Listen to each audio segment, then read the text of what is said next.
പിതാവിൻ്റെയും പുത്രൻ്റെയും പരിശുദ്ധാത്മാവിൻ്റെയും നാമത്തിൽ ആമേൻ. എൻ്റെ പ്രിയപ്പെട്ട സഹോദരങ്ങളെ, കഴിഞ്ഞ ദിവസം ഒരു മനുഷ്യനെ കണ്ടു. അദ്ദേഹം ഒരു ദേവാലയത്തോട് ചേർന്ന് ശുശ്രൂഷ ചെയ്തുകൊണ്ടിരുന്നൊരു മനുഷ്യൻ. 45 വർഷക്കാലം സെമിത്തേരിയിൽ കുഴിവെട്ടി ആ ഇടവകയിൽ മരിച്ചിട്ടുള്ള ഓരോ ചെറുതും വലുതുമായ ഓരോ മനുഷ്യരെയും തൻ്റെ കൈ കൊണ്ട് അവസാനം കുഴിയിലേക്ക് വാങ്ങി വച്ച് മണ്ണിട്ട് മൂടുന്ന ഒരു മനുഷ്യൻ. ഇപ്പോൾ വാർദ്ധക്യത്തിലാണ്, അപ്പോൾ പണിയൊന്നും ചെയ്യാൻ മേല. അദ്ദേഹം പറയുന്ന ചില കാര്യങ്ങളുണ്ട്. ആരെങ്കിലുമൊക്കെ ശവോടൊക്കെയുള്ള ദിവസം എന്തെങ്കിലുമൊക്കെ കിട്ടും. അതും ഒരു കൂലിക്കാരൻ്റെ കൂലി പോലെ ഒന്നുമില്ലല്ലോ. കൊടുക്കുന്നത് വാങ്ങും, പ്രത്യേകിച്ച് കണക്കൊന്നും പറയാറില്ല. അങ്ങനെ 45 വർഷക്കാലം ഒരു പള്ളിയുടെ സെമിത്തേരിയുടെ കാവൽക്കാരനായി, അവിടുത്തെ ശുശ്രൂഷകനായി ജീവിച്ചു. ശരിക്കും ഇത് ഒരു പുരോഹിതൻ ഒരു ബലിപീഠത്തിൽ അർപ്പിക്കപ്പെടുന്ന ശുശ്രൂഷ പോലെ തന്നെ വിലപ്പെട്ടതാണ്.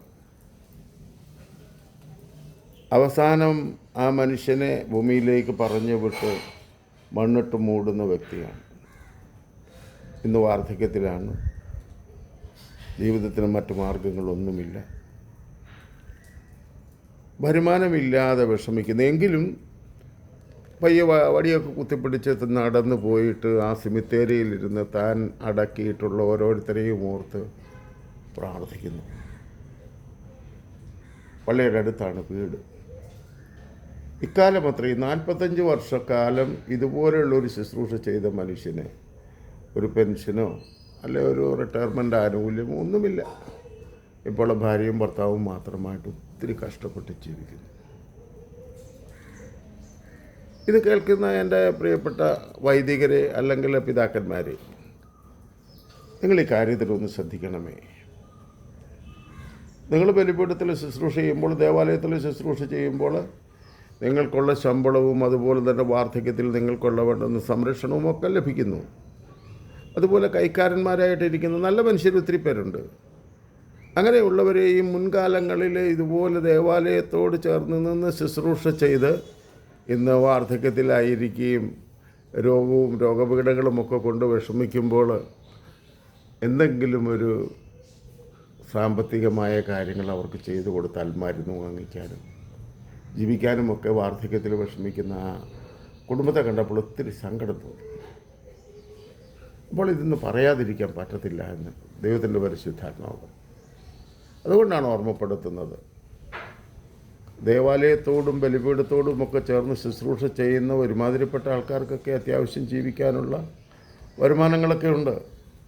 എന്നാലും പല പള്ളികളിലും കപ്പ്യാരന്മാർക്ക് വേണ്ടതുപോലെ ഒരു കരുതലില്ല. അവർ വല്ലവരുമൊക്കെ വല്ലതും കൊടുക്കുമെന്നും പറഞ്ഞായിരിക്കുന്നു.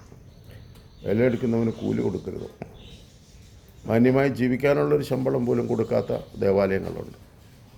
പക്ഷേ ഈ സെമിത്തേരിയിലെ ഈ അവസാന നിമിഷം ഒരാളെ ലോകത്ത് നിന്ന് മണ്ണിലേക്ക് മടക്കി അയക്കുമ്പോൾ അവസാന ശുശ്രൂഷ ചെയ്യുന്ന, പ്രത്യേകിച്ച് വാർദ്ധക്യത്തിലായിരിക്കുന്ന ഈ തൊഴിൽ ചെയ്യുന്നവർക്ക് സമൂഹം ഒരു സ്റ്റാൻഡേർഡ് പോലുമില്ല. കുഴിവെട്ടുകാരനെന്ന് വിളിക്കുന്ന, അങ്ങനെയാണ് സമൂഹം അന്നും ഇന്നും കൊടുത്തുകൊണ്ടിരിക്കുന്നത്. അങ്ങനെയാണെങ്കിൽ ഇങ്ങനെയുള്ള ആൾക്കാരെ കരുതണം. എൻ്റെ പ്രിയപ്പെട്ട വൈദികരെ, അതുപോലെ തന്നെ പിതാക്കന്മാരെ, നിങ്ങൾ ഈ കാര്യത്തിൽ കൂടുതൽ ശ്രദ്ധയുള്ളവരായിരിക്കണം. ഈ ചെറിയവരോട് കരുണ കാണിച്ചാലേ ദൈവം നിങ്ങളോട് കരുണ കാണിക്കത്തുള്ളൂ. ഒരു ശുശ്രൂഷയുടെ പൂർണ്ണതയെന്ന് പറയുന്നത് തങ്ങളുടെ കൂടെ ശുശ്രൂഷ ചെയ്യുന്ന മനുഷ്യരെ, തങ്ങളോട് സഹകരിക്കുന്ന ഓരോ മനുഷ്യരെ പറ്റിയും എല്ലാ കാര്യങ്ങളും ഒന്നും അറിഞ്ഞില്ലെങ്കിലും മരുന്ന് വാങ്ങിക്കാൻ കാശില്ലെന്നോ പട്ടിണിയാണെന്നോ ഒക്കെ കേൾക്കാതിരിക്കാൻ കൂടി നിങ്ങൾ ശുശ്രൂഷ ചെയ്യുമ്പോൾ അത് സ്വർഗത്തിലും ഭൂമിക്കും വലിയ ദൈവാനുഗ്രഹമാകും. ഞാൻ ആ വ്യക്തിയുടെ പേരൊന്നും ഇവിടെ പറയുന്നില്ല, രൂപതയും പറയുന്നില്ല. എല്ലാ രൂപതകളിലും ഇങ്ങനെയുള്ള അവഗണനകളുണ്ട്. അതുകൊണ്ട് ഇതൊന്ന് ശ്രദ്ധിക്കണമേ എന്ന് പ്രത്യേക താഴ്മയോടെ അപേക്ഷിക്കുകയാണ്. എളിയവരിൽ ക്രിസ്തുവിനെ കണ്ട് അവർ ചെയ്യുന്നതും ബലിപീഠത്തിലെ ശുശ്രൂഷ പോലെ തന്നെ മഹത്വമുള്ളതാണെന്നുള്ള തിരിച്ചറിവോടെ കൂടുതൽ നന്മ ചെയ്യുവാൻ നമുക്ക് സാധിക്കട്ടെ. എല്ലാവിധ നന്മകളും ആശംസിക്കുന്നു. ഈ ദിവസത്തിൻ്റെ എല്ലാ സന്തോഷങ്ങളും ദൈവം നൽകട്ടെ. ദൈവികമായ സംരക്ഷണയിൽ പൊതിഞ്ഞ് അവിടുന്ന് നമ്മളെ സൂക്ഷിക്കട്ടെ. ദൈവത്തിൻ്റെ പരിശുദ്ധാത്മാവ് നമ്മളെ സഹായിക്കട്ടെ. പിതാവിൻ്റെയും പുത്രൻ്റെയും പരിശുദ്ധാത്മാവിൻ്റെയും നാമത്തിൽ ആമേൻ. ഇത് കേൾക്കുന്ന എൻ്റെ പ്രിയപ്പെട്ട സഹോദരങ്ങളെ, ഓരോ ഇടവകയിലെയും വൈദികരുടെയും അല്ലെ പിതാക്കന്മാരുടെയും കരങ്ങളിൽ ഇതെത്തുവാൻ ഒന്ന് സഹായിക്കണം, എന്ന് ഷെയർ ചെയ്ത് സഹായിക്കണം. അതുപോലെ തന്നെ കമൻറ്റുകളുമൊക്കെ ഇട്ടുകൊള്ളുക. ആമേൻ.